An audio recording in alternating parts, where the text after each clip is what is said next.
Hello guys, welcome back to my channel RMA Graphics Light. Meron po tayong printing ngayon. Ito po tarpaulin po to guys, no? Eco-solvent. Gamit po natin ang machine na 6 feet tsaka naka i3 200 E1 po tayo ngayon guys, no? Ito po ang ating piniprint ngayon. Yan. Meron po siya kabilis guys.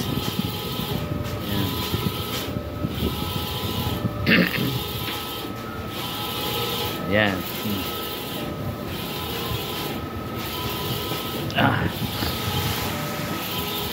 Guys.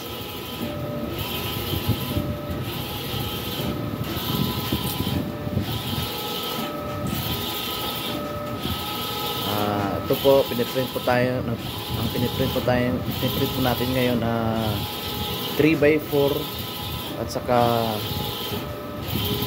3x4 at saka 3x6. Kalimutan ko, meron palang dalawang pieces pala itong isang 3x4 na lang.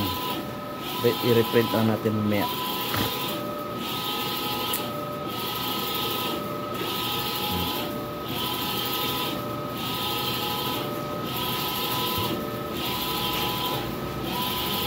Guys, maganda ba ang quality guys ng i3 200 para sa tarp? Tingin ko ang i3 guys maganda siya sa tarp. Tarpaulin printing i3. Pagdating naman sa sticker, okay man siya, pero mas maganda yung DX5. Mas pino yung nozzles niya, saka maganda talaga ang kalabasan pag sticker. Medyo malaki yung nozzles ng i3, maganda man din siya, pero diferensyado talaga sa DX5.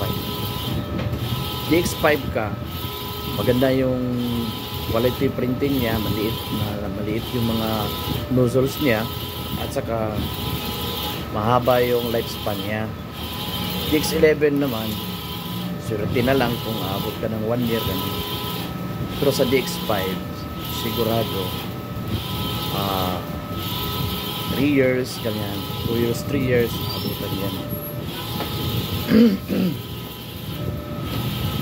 Pag sticker printing ang gagamitin mo, DX5 maganda. Mag dual head ka, yan, maganda yan, mabilis na. Mahina kasi ang printing sa DX5, hindi kagaya sa board ng mga i3 ngayon na mabilis mag-print. Yun, mahina siya mag-print. Pero pag gawin mong dalawang head, ayan, maganda na yan, maganda ang resulta dyan, mabilis din. Hindi mo kailangan problemahin yung printing. Ayan, ito natin sa tarpaulin.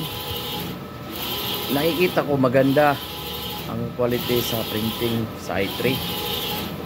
Okay siya, panalo, swak sa tarpaulin. Pagdating naman sa sticker, okay man siya, pero hindi masyado ako satisfied talaga totally. Dahil kung kailangan talaga natin yung super quality talaga, doon tayo sa DX5, DX4, ganyan, manipis masyado na. Aso lang, mahina lang ang printing nun. Sa sublimation, maganda i3. Sa DTF, maganda din i3. Sa UV print, maganda din i3. Pag sticker lang, yun lang. Kailangan na mas maliit ang nozzle. So, sana may natutunan po kayo. Hanggang dito na lang po. Have a nice day.